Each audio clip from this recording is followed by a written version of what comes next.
Good. Good evening, everybody. Happy Sunday.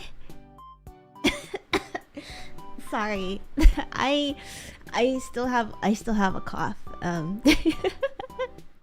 Did you know? Maybe you guys knew this. Wait, let me change this real quick. Sunday. Starting season 4. Yeah, that's good enough. Happy Sunday, guys! It's me, full-time demon in training, part-time VTuber. I'm Lucid Multimedia, sweetest devil, Mamana Boomi DESU. Wonky Slash. It's nice to see you guys. Yeah. I hope you guys are having a lovely Sunday. Sorry, I still have a cough. I didn't know that there's a difference between... I mean, I knew that there's a difference between a fever and a cold, but I didn't know what the difference was. Turns out, a fever comes rapidly and a cold comes over the course of a couple of days. I think... I don't know, maybe I just have like a cough that's like, you know, because they're changing up the weather. Or maybe I might be catching a cold. I don't know, but... I've been coughing the last few days. Literally since last Friday, actually. That's when I started getting the cough. And I got hella mosquito bites last night too. I didn't even realize until today when I saw a mosquito on my ceiling and I was like, oh my god, I gotta kill it. And then I killed it. I smashed it with my shoe and there was blood. And I was like, oh my gosh, he must have gotten me, because I'm the only one that gets bit in my apartment. My roommate does not get bit at all. I tell my roommate, I'm like, man, it sucks being so cute and sweet and funny, because that's the kind of victim that mosquitoes love.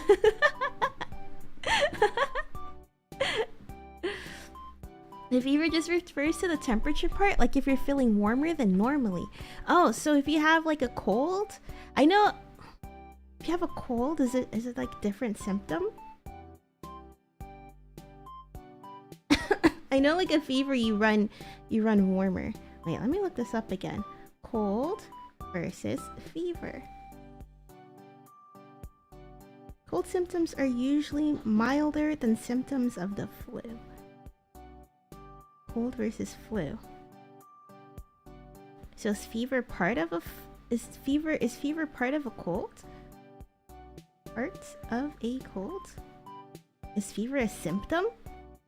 Anyways, either way, all that to say, I have a cough and it doesn't seem like it's going away anytime soon. So I am going to keep getting. I'm going to try and keep drinking a lot of water, but yeah, my throat's not doing so hot. I've been drinking tea all day today. Fever is a symptom, cold is the condition. I see. Yeah.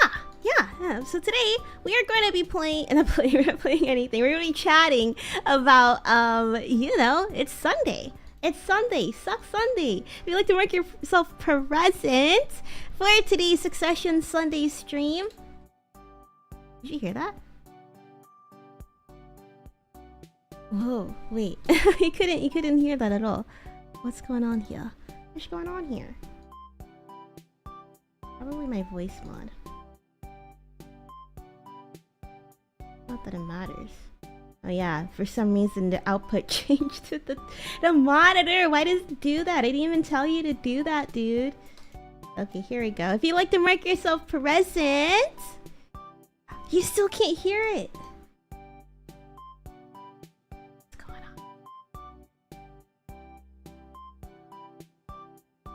on? Whatever, it doesn't matter. I feel like I'm just gonna press it anyways. Even though you can't hear it. I can hear all the kids cheering, yay, you guys can't. If you'd like to make yourself present for today's Succession Sunday stream, let me see some money bags in the chat, pretty please. Love to see some money bags. Money bags for the $10 billion. 10 billion with a B. That the Roy siblings are going to use to buy PGM. Pierce group media. I made it up off the top of my head. Whatever the thing is named. Anyways, yeah, let me just go straight into my notes. As per usual. I should change this. Season 3, episode 9. I should probably just do season 4, so I don't have to change it every week. Season 4. Hill, welcome. I hope you're having a lovely Suck Sunday. Han, hello. Ooh, we got me with the dollar bills in there. Each of those dollar, that one cash is $1 billion. Right there. No, $3 billion. $3.9 billion. So that way, wait, no, that'll end up being more than. Right, $3.3 billion, so we'll have $9.9 billion. Just a little bit short to buy PGM, but close enough. Heinz, welcome. Hello, Eric, hello. I hope you guys are having a lovely Suck Sunday. Who's up here sucking their session right now? Dude, I'm pressing the soundboards and you guys can't hear it. Wait, maybe it's my audio output capture on here. There we go. Can you hear it now? Who's up sucking their session? There we go. I don't know why it changes like that. Maybe because I restarted my computer? I don't know. It's so annoying. Anyways. Yeah. I was gonna say last week, but it's only a couple days ago. On Wednesday, we watched Season 4, Episode 1. We started the final season of the show, which aired way back in 2023. Honestly, greatest time of my life. I've been obsessed with this show since I first saw it in like 2021, I think.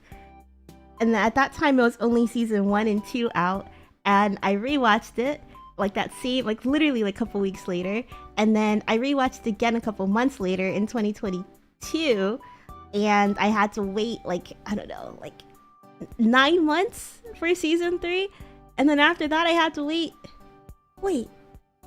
I don't know. I'm getting my timelines mixed up, I guess. I don't know. Either way, I had to wait ages in between. Unlike you guys only have to wait a couple days in between each season. So, yeah, lucky you.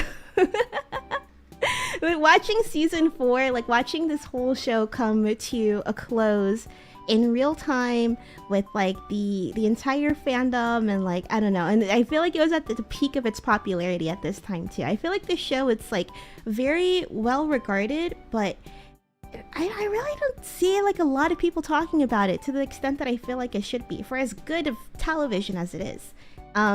Anyways, that's why I really enjoyed watching season 4 in real time, and I hope that through these weekly watch-along episodes you guys can sort of feel that same excitement as well. Last week we started season 4, The Monsters, as Kendall, Shiv, and Roman honed their pitch for potential investors in LA.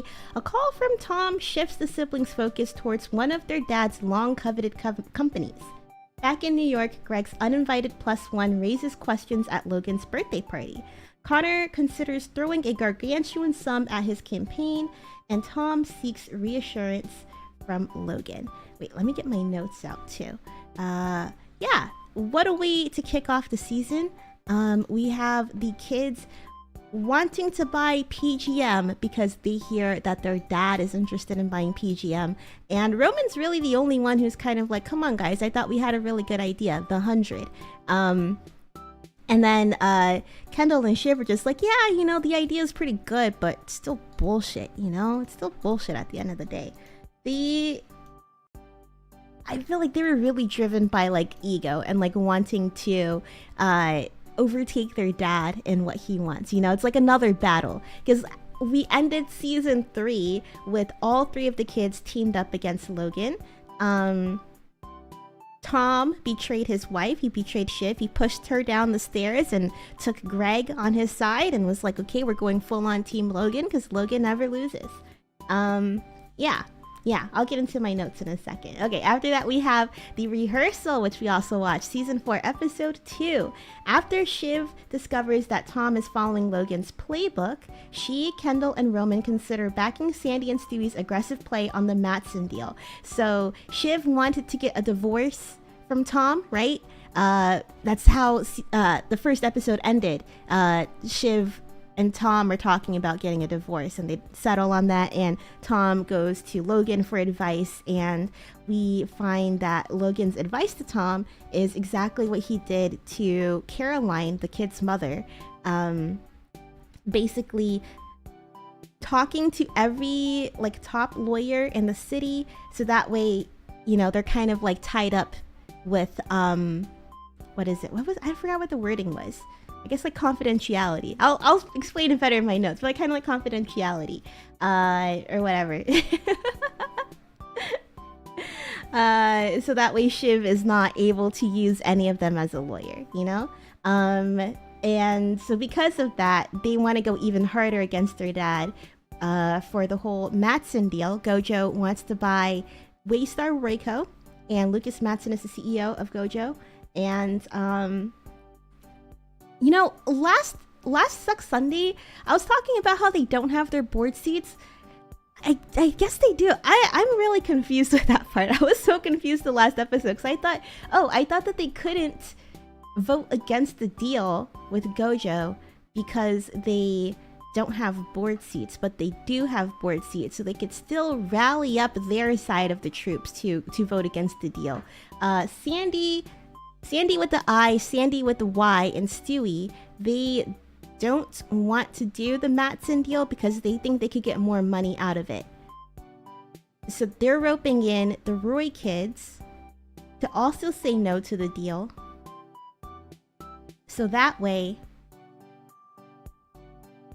they can have Logan grovel and beg for more money, even though Lucas Matsson told Roman, no, I'm not gonna pay more. Like, if you guys try and like hustle me, like I'm out, the deal's done. And then Lucas also called Ken and told him the same thing.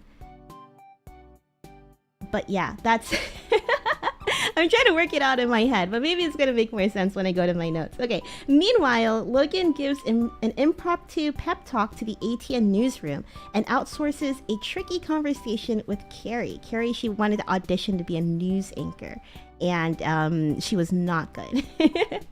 Later, Connor tries to make the most of his rehearsal dinner when Willa goes AWOL. Yeah, alright, here, let me stop confusing myself and let's get into the notes.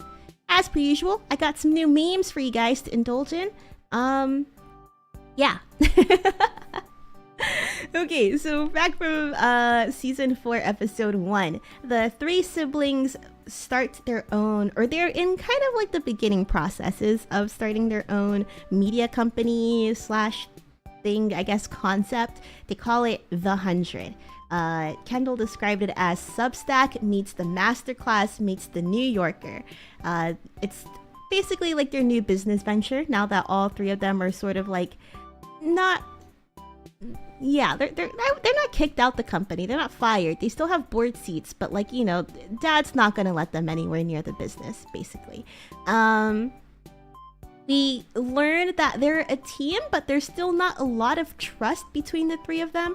In the beginning, we see that Roman and Kendall are kind of calling out Shiv for looking at opportunities outside of the 100. I think it's very clear that Shiv is the most like uncertain about sticking on this team. She received calls from the Democratic presidential nominee. We learned that his name is Jimenez, and yeah, yeah, I guess she's just like, she's getting some phone calls to go back to like her old job in politics. Let's see. She also says Shiv's reasoning for entertaining other options is she said that dad might not sell. So we learned that the deal is still 2 days out, 48 hours out, and that it's not yet completed. I think they have 2 days until they do the signing, so I think they're still like in negotiations. And she also says another reason that she's iffy, she says you guys might bail, but it's clearly she's the only one that's bailing so far. Or at least she has like half her foot out. Let's see. Oh, this episode actually starts at Logan's birthday party. So I think we get a clearer sense of the timeline that it's 1 year after season 1, episode 1, because the season 1, episode 1 was his last birthday party. Seems like a lot has happened since then. And I feel like the timeline has been like a little bit confusing, but I would say I do think that it's a year after. I do think it's a year after. I'm not quite sure actually. It could be two. I remember hearing that it's like 2 years that this takes place over, but I mean, we've only seen 2 Logan's birthday parties, right? We had that first episode and we have this episode, so I'm gonna say it's 1 year until proven otherwise. Either way, it's Logan's next birthday party. Shiv, Kendall, and Roman aren't there, and they're basically doing no contact with their dad. Carrie, she tries to, you know, call them and stuff and tell them like, hey, you know, are you guys gonna show up or whatever, but they're like, no, like unless dad tells us that he wants us there, we're not talking to him. Let's see, I have a little section just for Greg. There's some character insight for Greg where he says, I'm like an honorary kid. So he's definitely gaining confidence here. He tells Carrie that he's like an honorary kid because she tells him like, who did you bring on a date? Is it a date from the apps? Like, did you get her from the apps? So we kind of learned that Greg has been dating around since season 3. He has had that one PR girl come free, and he had the Contessa, but it seems like that hasn't really blossomed into anything. Maybe he's moved on to bigger, better things. I don't know. But he's clearly dating around with the apps. Let's see. Carrie is very adamant about, like, you know, not bringing in randos into Logan's party. So I think it's another show that Logan's company and his presence is very sensitive right now. She tells Greg, like, oh, do you even know what her last name is? Who is she? Is she from the apps? Do you know what she does? Because it's like Logan's in the middle of a very big deal with, you know, Gojo. So yeah, it's important to know who they let in and make sure that they're vetted beforehand. Hi, welcome, welcome. I hope you're having a lovely Sunday. We are here quickly going over my notes from season 4, episode 1 of Succession. Let's see. Oh, we learned that Tom had a social drink with Naomi Pierce, and he calls Shiv to let her know. He does this, and he's very vague about it. I think it could be read in a couple ways. Like, maybe one way he's like, you know, trying to give her a heads up about I guess being seen with Naomi. Like, you could read it on face value because that's what he told her. He's like, oh yeah, it's, you know, it's not, what do you say? It's not business, it's a social drink. Just in case you might see stuff in the news. But we later see him talking to Logan about it, and he tells Logan about the deal. So he was talking to Naomi Pierce to like talk about Waystar buying PGM and you know, setting out the terms for that and buttering them up for that. Basically being Logan's new little #1 boy. Now that Logan doesn't have any of his kids on his side, Tom is, you know, out there running his errands for him. But either way, Tom tells that to Shiv, and he's being pretty coy about it, about the details. You know, he's just saying like, oh, I'm just calling you to let you know. And Shiv's like, oh, I'm fine. Like, I don't care. But she clearly does care. She's pretty salty about it. So I thought that was pretty interesting insight to how she might be feeling about Tom, you know, dating around. At the end of this episode, she does kind of crash out on him too, but I'll save that for when we get to that part. Let's see. Oh, we also learned that I think they said Bun Pierce, but like, it doesn't really matter who. The Pierces are also at Logan's birthday party, which shows that they have pretty cozy relations, sort of hinting towards like the fact that they want to execute that deal. And they find out that the Pierces are at Logan's birthday party because Kendall said, oh, some random girl posted on her Instagram story. We learned that later in the episode that it's Greg's date who's posting on her Instagram story like all night and like being like, oh, this person's here, that person's here. She even asked a selfie with Logan, and that's what gets her kicked out. Let's see. Connor is polling at 1% for the presidency, but he says that it might cost him $100 million to stay in the race. So he's kind of desperate right now. He's kind of desperate right now, which pushes him to want to turn his wedding with Willa into a bit of a stunt wedding, so that way he can rein in the prices on getting his name out there, and just kind of, you know, hope that he could get himself in the news cycle by any means possible, which is kind of like a big ask for Willa, because Willa's like, well, you know, I've always dreamt about having a wedding and like having my own wedding. Like, for one, she's not even getting married to a guy that she loves, she's getting married to a guy that she tolerates, so she's already like, you know, compromising on that end. And on top of that, he wants her to do something crazy for their wedding, so yeah, going back to Tom's call with Pierce, he goes back to Logan to debrief. That's where we learn that Logan wants to buy PGM again, and that Tom went to go seal the deal with Naomi. But Logan was like, hey, so did you hear anything from like your wife? And, you know, Tom says like, no, I didn't tell Shiv, I didn't call Shiv about that or anything. So, you know, even though Tom is on Team Logan, he's still, I think that there's still like some sense of loyalty that he has to Shiv, just in case she might, you know, show love again, perhaps. I don't know. I think that there's still some part of him that wants to reconciliate their marriage. Let's see. But despite that, he does ask Logan if their relationship, like Tom and Logan's relationship, will be okay if he and Shiv were to divorce. And you know, Logan, he's kind of like, I don't know, like, if we're good, man. Like, does it? Yeah, but I don't know like what Logan's actual take on that was, but that's what he said. He said, if we're good, and he kind of seemed like he didn't really want to answer that question in just like a way that it seemed like it was a waste of his time. So going back to 3 kids and the 100, Shiv and Ken want to drop the 100 in favor to buy PGM. I do think that it comes from a desire of theirs to just beat their dad, especially after, you know, what he did to them in the finale. But you can tell that Roman, he clearly believed in that 100, even though Shiv says that it's bullshit. Papa Whiskers and Jub, welcome! I hope you guys are having a lovely Sunday. We're here recapping the very first episode of Season 4, the final season of Succession. Reading my notes, trying my best to make sense of it. My chicken scratch.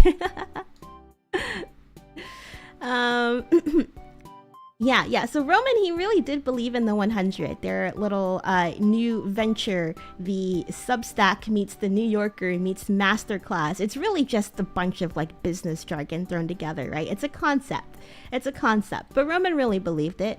Let's see, I wrote down going after shiny new thing and a fight and question mark. I forgot what I meant by that. I think I wanted to like expand on that thought, but I don't remember what I wrote. But Roman was like, come on guys, like, are you guys really doing this? I've already wrote my resignation. So I think Roman, he truly did believe that they were going to be team sibling. Throughout the entire series so far, we've seen how, I guess, loyal he is to his family. I feel like he's the most, what's the word for it? Like empathetic? I don't know. But like he definitely is the one who would want to check in with his family emotionally, despite his clear like hesitations about being vulnerable. Like he always laughs his own vulnerability off, but I do think that he's the one to check in with his family, not want to betray his family. We do see it later next episode too, where we find out that he's been texting Logan behind like his other siblings' back and stuff. But yeah. Not familiar with this show, but I can tell this is an A+ presentation. Yeah, all the memes. I wonder if it makes sense to the untrained eye. Let's see. What else do we have? Okay, going back to talking more about Greg. Greg is officially in his slimy era. He goes up to a reference. I'm not even wearing my sweater. Sorry, I think my sweater is in the laundry. But the Disgusting Brothers. Finally, my Succession sweatshirt. That's what it is a reference to. The Disgusting Brothers. That Tom and Greg have been going out. Tom describes it to Shiv as just having a drink, but like, you know, they're just guys going out, drinking, picking up girls at bars or whatever, going on Tinder dates or whatever, you know. And they call themselves the Disgusting Brothers. Tom, he kind of like eye rolls about it when Greg is like, Disgusting Brothers on a world tour. Because, you know, he's like, it's supposed to be ironic, but Greg's out here taking it like really seriously, you know, thinking that's like brotherhood, like actual camaraderie. And he calls his date another tick on the chart. And I'm just thinking like, oh, remember like how sweet and like innocent he started, and now here he is just like, I don't know. He's officially a slime ball. He's becoming full Roy, honorary kid in his own words, which is a ridiculous thing to say. Yeah,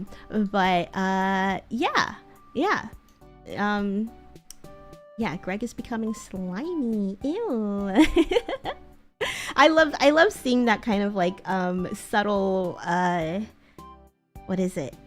I mean, I don't know, maybe it's not so subtle, but just seeing him becoming slowly corrupted has been really fun for me. That's probably one of my favorite arcs in the show.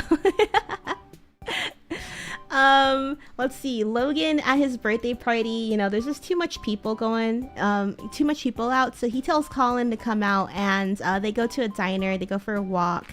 And as they're sitting at the diner, he calls Colin his best pal. And he gives a little bit of insight to how he sees people. He says that he only sees people now as, basically he only sees them as dollar signs, right? Like revenue for his company. Like, to him, the common man is, you know, nothing more than I guess like a statistic to be manipulated. And I think that also ties back to, you know, the waiter or like the cruise scandals where it's no real person involved. Like, unless this person is somebody that's part of like New York elite or like high society or like, you know, that affects our business, they are not a real person, no real person involved. So, yeah, I think that's like another... I lost my train of thought. I forgot what I was trying to say. He only sees people as dollar signs. And another thing that I thought was interesting, Logan Roy is a self-made man. He wasn't always super wealthy. He made his money from scratch. So when he said nothing tastes the same as it did before, I thought that it was also something interesting. Like, you know, he has all of this money now. It's his birthday. He's older. His kids aren't there. And he starts to question his life work, you know? He's asking Colin, like, what's life after death? I don't believe that there's anything after death. And I don't know. I guess he's like really kind of thinking about what's after this. Sure, he's made all of this money. He has all of this power in this life. But what comes after? Especially when nothing tastes the same anymore. I don't know, pretty interesting. Pretty interesting to see, for once, what's on Logan's mind. But yeah, after that, that's when we get Carrie calling the kids and being like, hey, you know, your dad would appreciate seeing you here. And they're like, okay, well, is dad saying this? If dad's saying it, we want to hear it from him first.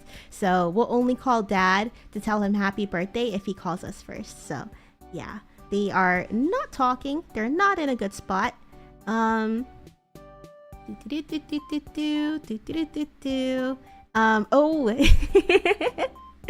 Greg and his dates, they give each other handies in a private room. He goes up to Tom and he's like, oh my gosh, dude, like I just scored. What do you call his date?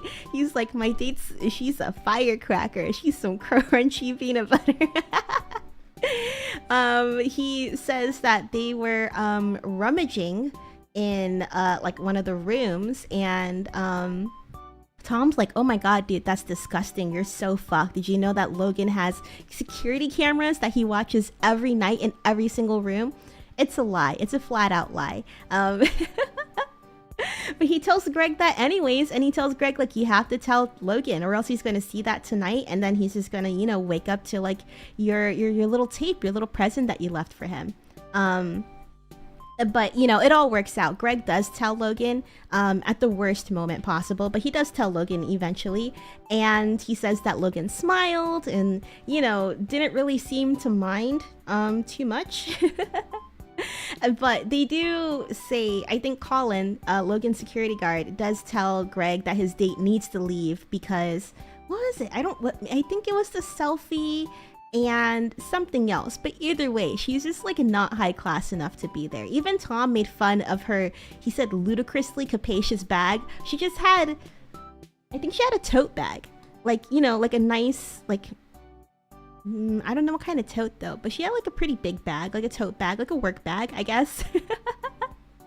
And they were making fun of her because they're like, oh, what, does she put her, like, her flats in there so when she rides the subway she could change her shoes? Like, you know, just really like haughty, not H-O-T-T-I-E, H-A-U-G-H-T-Y, is that how you say it? Haughty? But really like snobbish things is what they were saying about her bag and like about her. So yeah, when they were kicking her out, they were telling, Colin was telling Greg, like, he's like, oh, do you want to come with me to, like, you know, tell her that she has to go. Greg was gonna go at first, but he was, oh god, what did they say? I forgot what the reason was. Oh, because they had to look through her phone. I think they had to look through her phone or something. And he's like, actually, nah, you got it. And then he even blamed, like, the fact that they were, like, you know, rummaging in each other's pants. He blamed it on his date being, like, drunk. And he's like, yeah, you know, she had a little bit too much wacky tobacco and, like, a little bit too much to drink. He blamed it all on her. He let her get kicked out alone. He called her another tick on the chart. Greg is also, he's a full-fledged disgusting brother. It's fun to see. There's a knock at my door, but I think it's okay. Let's see. Okay. So after that, wait, let me actually, okay. I'm trying to keep the scenes in the same place. So let's stay at Logan's birthday party for a second. They are getting the call that the kids, or no, that there is another bidder for PGM. So, you know, in Logan's mind, this is about to be wrapped up. They're about to sign that today. Are they still knocking at the door? I think my roommate has it. I don't know. Let's see. So they think that they're gonna sign and like acquire PGM today. Sorry. Wait, let me go check the door real quick. I'm getting distracted.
Solicitors, man. Election season, that's what it was. Okay, anyways, where was I? Okay, so Team We Star, Logan and Co. They find out that their PGM deal is being threatened by an alternative bidder, and they're like, who is this alternative bidder? Like, who knows about this deal? Who's trying to come in and swoop this away from us in like the final hour? They find out that it's the kids. And Logan's just like, oh, for fuck's sake. Like, he literally tells them to get their own fucking idea. He's like, this is what I wanted to do, and you guys come in, you guys won't let me have this one thing. Like, of course, like, fuck you guys. But yeah, he starts the deal by lowballing PGM, so I guess that way he has like a higher ceiling to make his final offer a little bit nicer. He gives them like 6 or like 7 billion, right? But he's pretty upset in this moment, so he tells everybody in the room, which is like Frank, Carl, I think Tom's in the other room, but Greg is there, and he's telling them like, guys, it's so dry in here, like, make me laugh, basically he's like trying to pick out a court jester. He's like, make me laugh, guys, like, I need somebody to tell a joke. Frank can't tell a joke, Carl can't tell a joke. They're both too scared of Logan to actually give him a proper birthday roast. So he calls out Greg.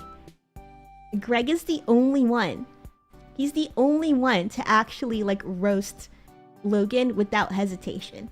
I pulled out some Reddit comments we'll look at in a bit to talk more about it, but I thought that was another interesting part to highlight, I guess. Yeah, Logan roast, only Greg plays it. Logan retaliates. Oh yeah, because Greg is like, what did he say? I think Logan, because Greg says like, you're a mean guy, you're a mean nut, and like everybody's scared of you or whatever, and like I'm scared of you right now. Logan says, oh, who wants to smell Greg's finger? Guess the scent. And then Greg retaliates too. He's like, oh, well, where's your kids? Your kids aren't here on your birthday, huh? And Logan basically says like, where's your dad? Still sucking cock at the county fair. So yeah, and then I mean that really shuts him up, but yeah, I thought it was really interesting to see that out of all of them, even like the people that are most scared of Logan, even like Tom, when Tom was talking about the divorce, you know, he was using very like Gregish mannerisms by over explaining himself, being like, you know, overly verbose and dancing around what he's actually trying to say in front of Logan. But Greg, he tells it as it is. Like, he's still scared, but you know, from out of everybody that we've seen, Greg is like, maybe like more kind of like the kids, where he's not scared to bite back. Like, he's scared to bite back, but you know, he'll nibble. Anyways, going back to the deal, but on the kids' side, the kids go and visit the Pierce's home. I made a note about this when we last saw Nan Pierce in season 2, but she had a lot of like this performative humility, and we see that coming through again, where she's talking about like, oh, you know, my tastes are so peasant, like I like peasant wine. Oh, I should have looked up what wine she was talking about. I didn't look it up, but you know, she just tried to be like, oh, you know, I'm such a humble person and like whatever. Just like in season 2, she says like, she invites the help to come drink with them, but you know, the chef is just like, she doesn't end up doing that. Or even like when the chef makes the food, Nan, she's the one who brings it to the table as if she cooked it, and she accepts the applause, while you have like the chef in the background purposefully in the shot, who is not, you know, receiving any of the praise for it, despite I'm losing my train of thought, but yeah, you get what I'm trying to say. Anyways, Nan is kind of like, she's like, okay, you know, I like the numbers that you guys are giving, but I feel like there's a little bit of conflict of interest. Like, Shiv, you married to the head of ATN, like that's messy. And Shiv, without hesitations, like, oh yeah, we're getting a divorce. And it seems like a surprise to Kendall and Tom. But you know, not Kendall and Tom, Kendall and Roman, they both look at her like, oh, okay. But you know, Tom brought it up earlier in the episode, so I guess they've sort of talked about it a little bit at least, or at least feel that it's coming. And at the end, they do have a fuller conversation about it too. But basically, wrap up the PGM deal talk. The kids are offering $10 billion. Only Roman is like questioning. He's like, should we spend $10 billion on PGM? Like, we could use that money for so much more else, right? He seems to be the only one that's kind of like lucid in this. Oh, lucid? But lucid in this moment about the deal. Whereas Kendall and Shiv, they're kind of like, I don't know, they're kind of like blinded by the possibilities of what executing this deal means for them. Whether that be beating their dad at his own game, or transforming, I guess, like a rival media company and their image or whatever. 550 already? You gotta be kidding me. Oh my gosh. Oh my gosh. What? I was so certain it was only like 5:35. Okay. Okay. At the end of the first episode, we learned that Shiv is hoteling, so she's mostly like, she's basically moved out. She calls Tom out for the disgusting brother. She's like, oh, you're dating models now. You and Greg go out drinking and call yourself disgusting brothers, and like you're dating all these girls. And she's like being pretty vulgar about them. She's like, you do like all the positions in our bedroom and stuff, and you bring them home and all of that. So she's pretty salty about I don't know, maybe not just him dating around, but also his betrayal of her in general, with the whole you know, warning Logan that they were on their way to try and block the deal at the end of season 3. But yeah, Tom calls her out for never being home. He's like, dude, our dog doesn't even recognize your scent anymore. That's why he barked when he came in. And he tries to insist for them to talk, and you know, they're currently, I think, yeah, he says like we should talk about it. We should talk, and he said that we will have a big talk about these things. And Shiv's basically like, no, we should just skip the talk and just go straight to the divorce. But it's very clear that Tom wants to talk about it and would like to try and iron things out between the two of them. But Shiv is avoiding the talk completely. To me, that came across as like she's trying to avoid accountability, but I don't know. I did see a Reddit comment that we'll go over in a bit that made me think otherwise, but yeah. Okay, this is the episode 2 notes. Oh my gosh. Okay, I'm gonna try and go through it as fast as I can.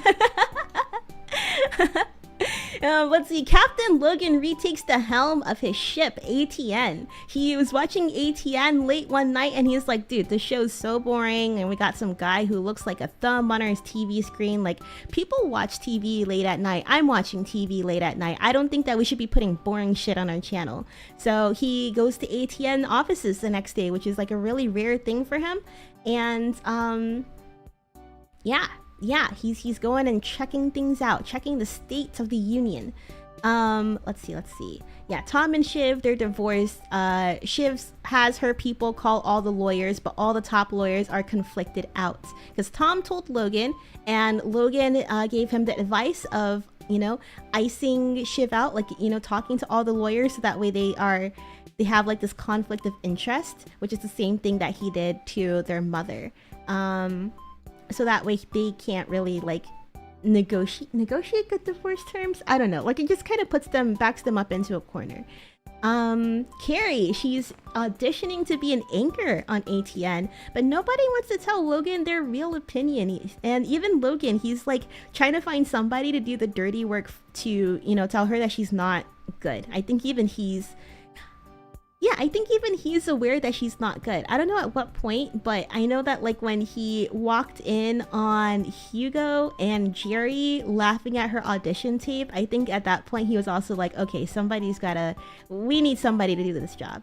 And he does tell Tom, who tells Greg to take care of it.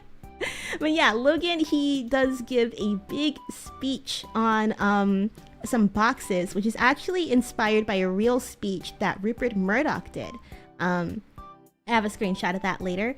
But yeah, compared to Tom's speech, Tom was very like, you know, his speech was, I mean, I don't even remember what he said, to be honest. So it's like very unmemorable, unmotivated.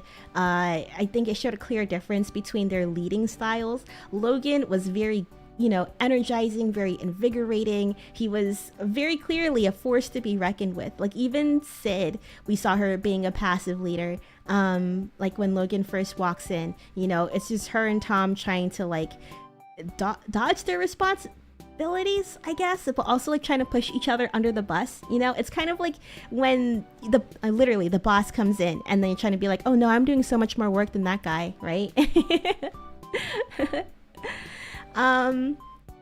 Oh, the kids also cannot take the Waystar helicopter anymore. They're on their way to go to Connor's wedding rehearsal, but they're barred from using the helicopter. So, yeah.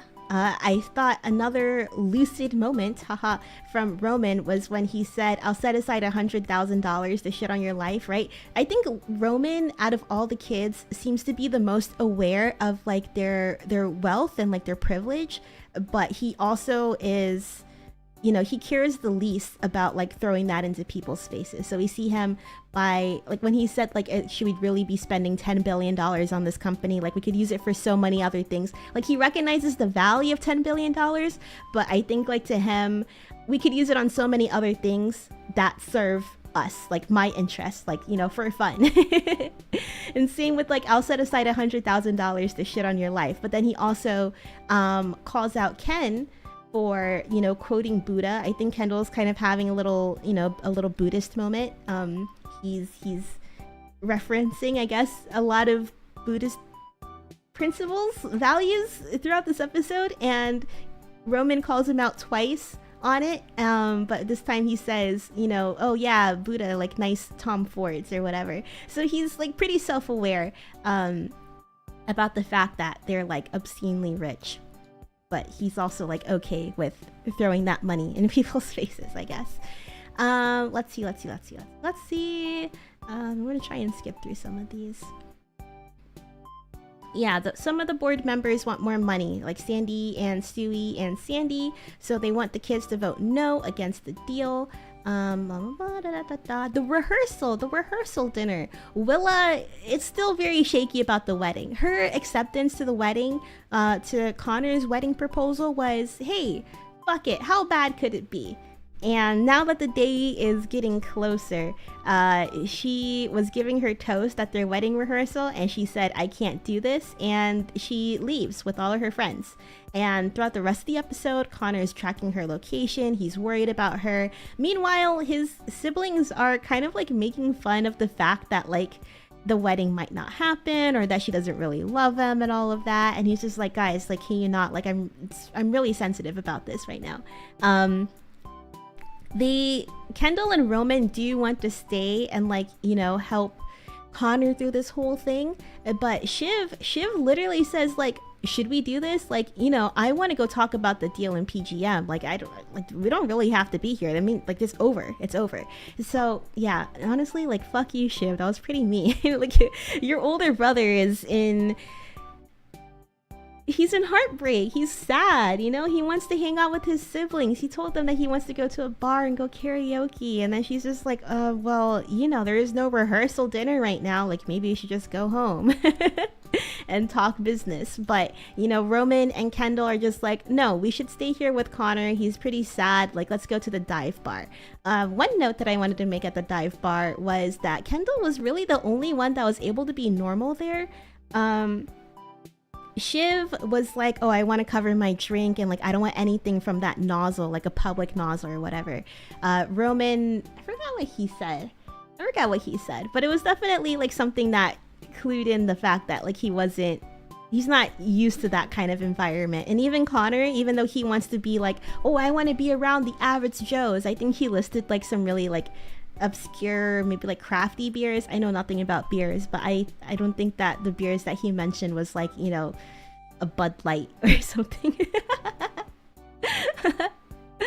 But Kendall was really the only one able to be normal. He just went straight up to the bar, he placed everybody's orders, and he was just like, you know, he was really normal about it.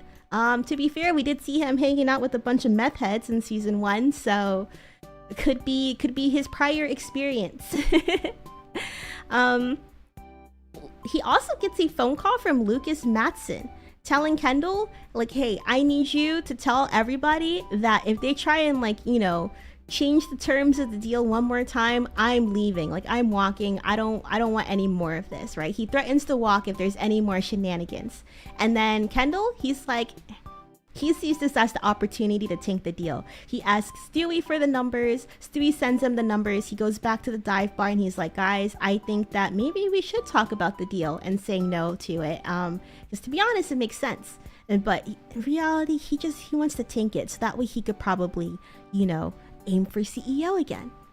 At this point, we also learned that Roman has been in contact with Logan since his birthday, because he texted his dad. He's like, hey dad, happy birthday, take care. And all the other kids, except for Connor, they're just like, dude, you know that we're not supposed to be talking to dad. We're mad at dad right now. Why are you talking to dad? So yeah, even though Roman is still team sibling, he's still the warmest to his father. And the other siblings find that a little bit distrustful. And yeah. Let's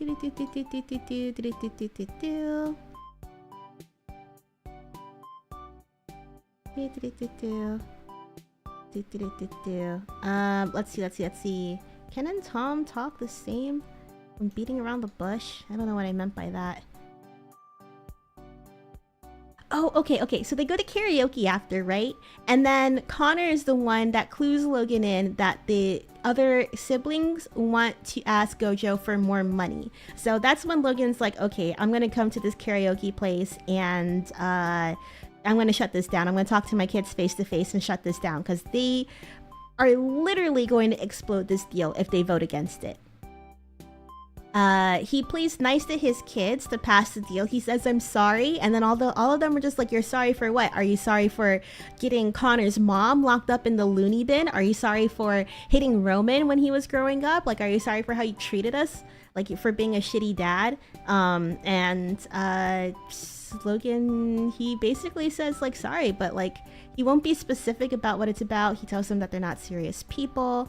He literally says, I love you, but you're not serious people. And I think that's probably the most vulnerable that we've seen Logan so far. But what he says is true. Like, these kids are just, they're tanking the deal because of their own ego, because they're throwing a tantrum. They want to get what they want. They just want to beat their dad at something, I think.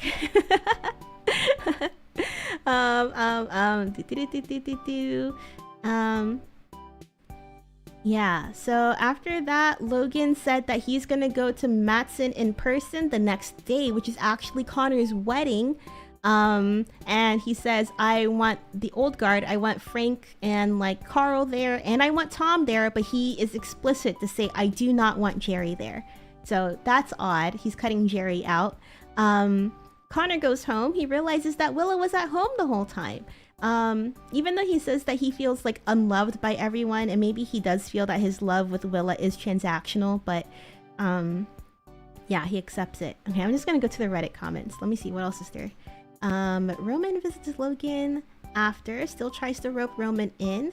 Oh yeah, because Roman, he goes over to Logan's house after, and he's like, sorry dad, like I don't really like how we ended that night, and you know, I just wanted to see like how you were and stuff.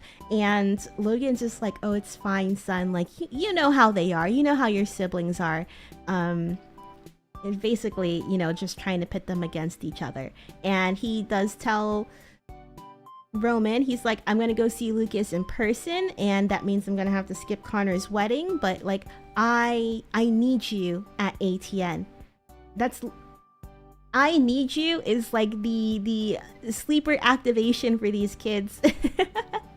They need daddy's love so bad, especially Roman. I'm gonna take it over to the notes because I think that would be easier for me to keep my train of thought. Okay, alright, so let's see. For these comments from season 4 episode 1, this person said, this episode surprisingly cemented my belief that Roman would be the best of the 3 siblings to be made CEO. I didn't see him as a serious contender before, but he's the only one not making trauma-based / egocentric business decisions.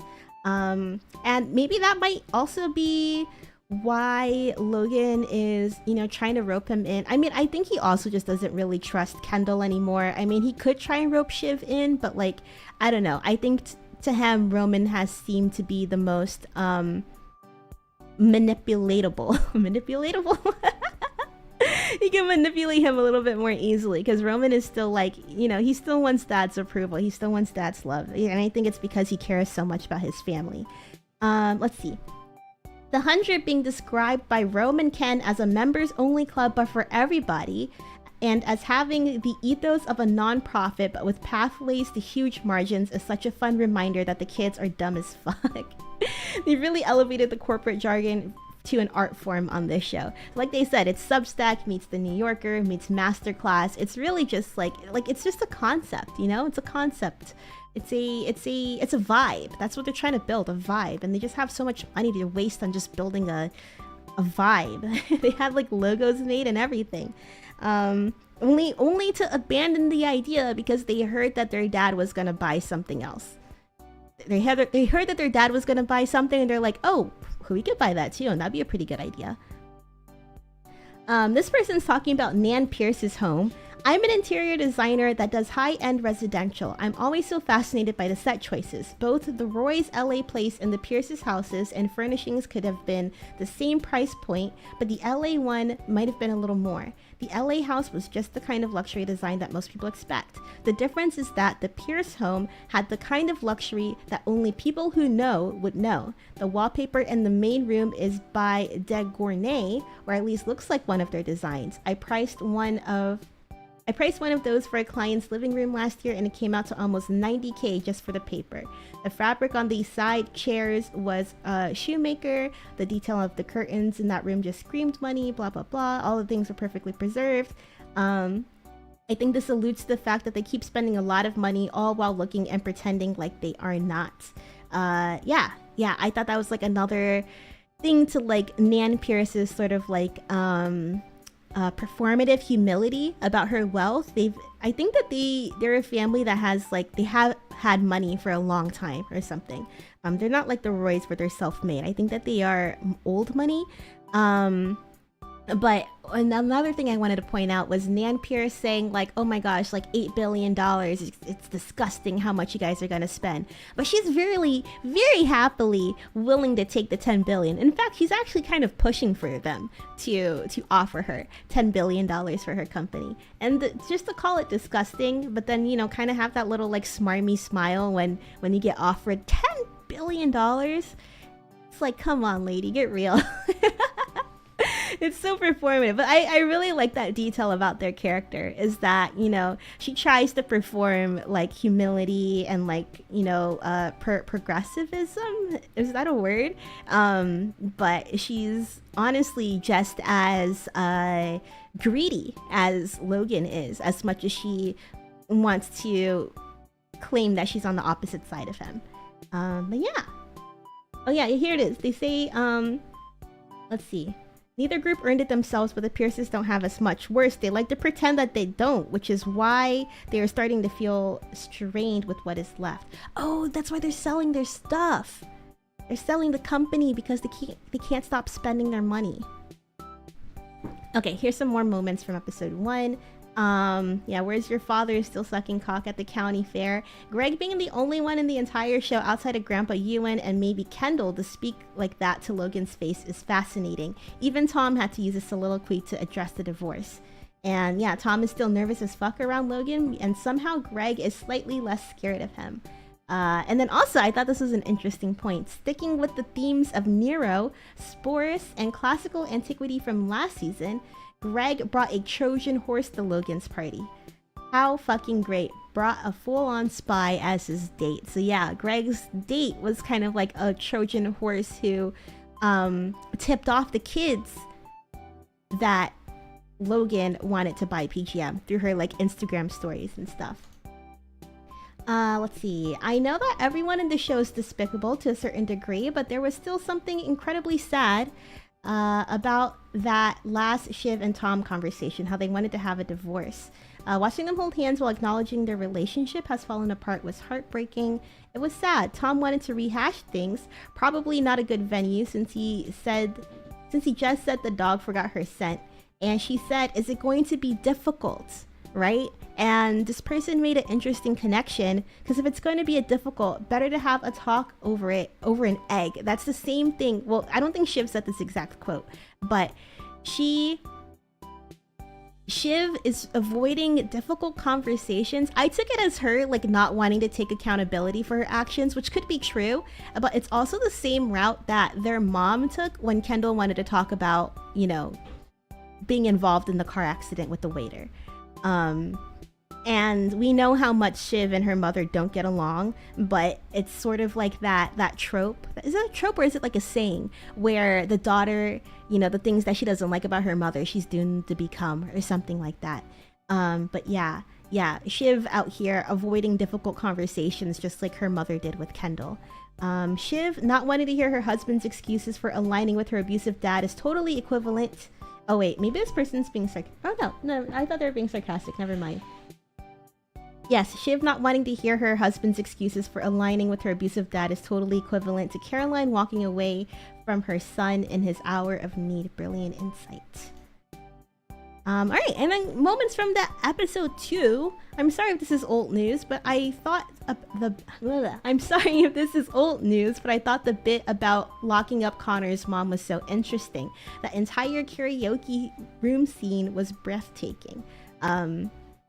Yes, this is the first time we hear anything about his mom, I forget. Roman says to Connor in season 2 Dundee about Logan sending Connor's mom to the booby hatch, so it's come up at least once.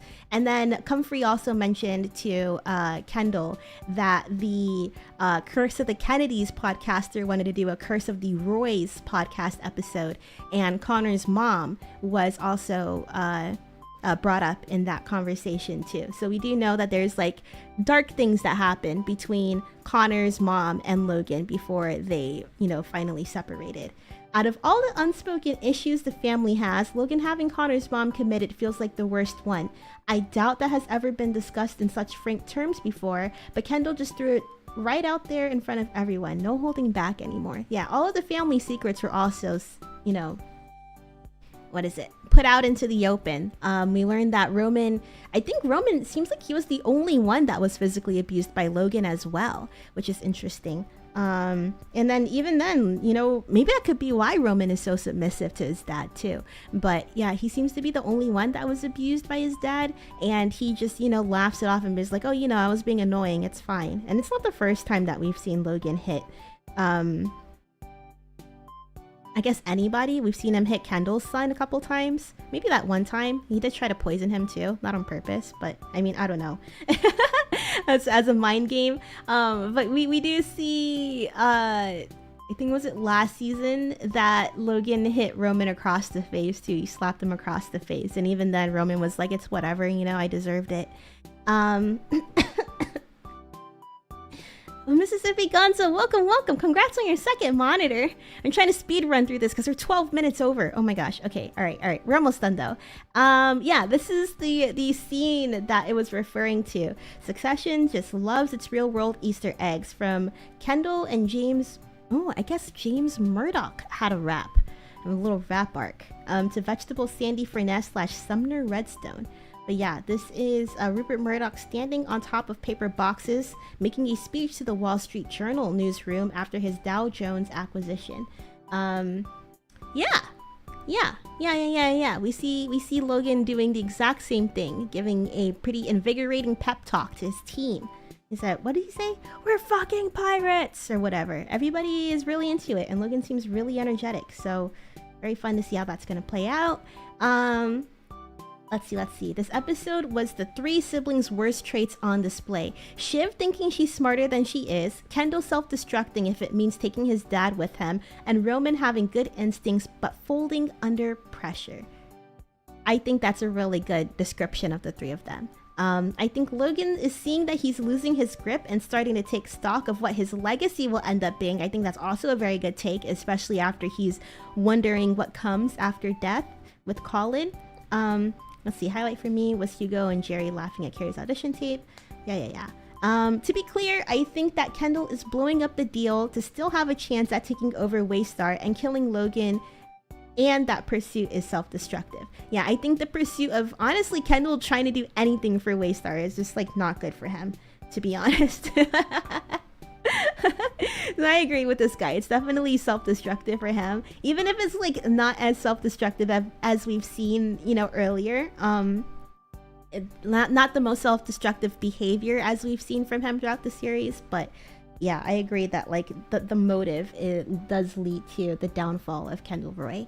Yeah, the last scene was the cherry on top. No chance Roman can say no to his dad needing him, because Connor was right at the very least about Roman. He needs his dad to want him. That's kind of what this whole show is about, these kids fighting for daddy's approval.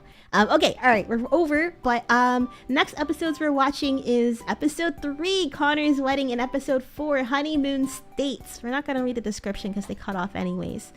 Let's check the character stock. Hell yeah, let's go check. Do we have any new ones? We do!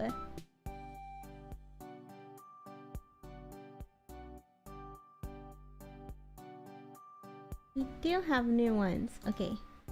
Okay. I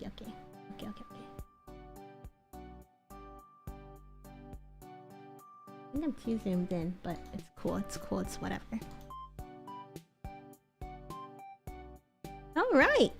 Alright, okay. Wait, I should do it by questions? Wait, no, here. And then I do it by questions. Okay. Right? How do I do it? Oh, here we go. Okay, who are we investing in? This week we have 1 investing in Shiv Roy and 2 investing in Roman Roy. Roman did say he did get clear verbalization from his father that Logan needs him. So I do agree. I would invest in Roman as well. 1 selling Shiv, 1 selling Roman, 1 selling Jerry. That is true. Jerry did get iced out. Logan does not want her involved in whatever next steps he has with this deal with Lucas Matson. Jerry is a very solid sell. Skipping on Kendall. Kendall's a bit of a wild card right now, and also skipping on Connor. I agree. Connor's focused on getting married to the wife that he purchased. Who's your pick to be Logan's successor? What is this? The devious trio? I think you can also enter your own. So you have all 3 of the kids being your Logan successor. We have 1 saying Roman Roy, and we also have 1 saying Connor Roy.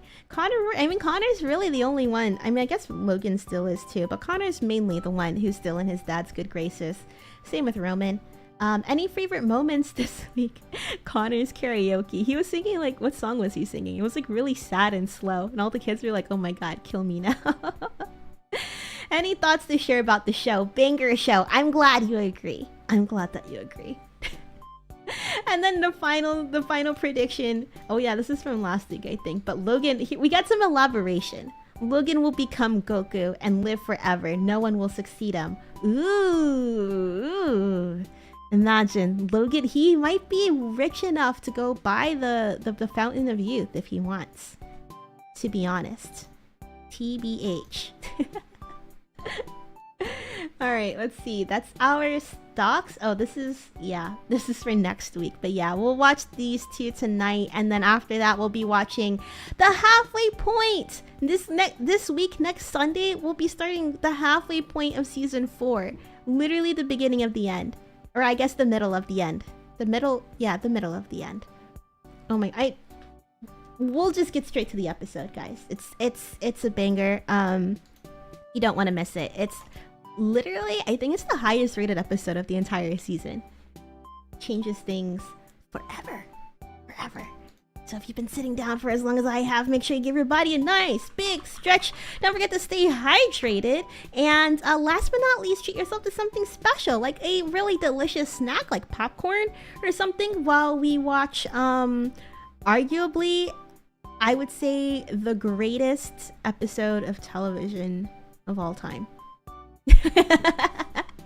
maybe that's like a I don't want to get like your hopes up too high, but watching this episode, unreal. In real time, unreal. My stomach hurts just thinking about it. All right, let's get started. I hope to see you guys in the Discord right now. We'll probably start in about I don't know. Yeah. I like to end.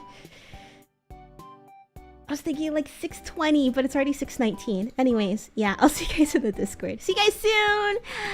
Until next time, take care. Bye.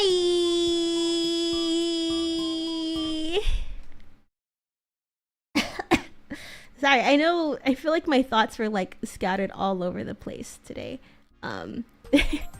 Not just my cough, but yeah, also sharking right now. And then I'm just really excited to watch the episode tonight. It's definitely one of my faves, and I'm very excited to see your guys' reaction to it.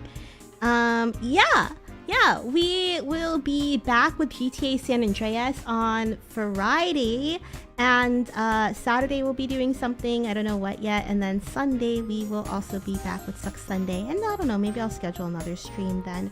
We'll see how I feel, but yeah, thanks for hanging out with me, and I hope to see you in the Discord shortly. Bye bye.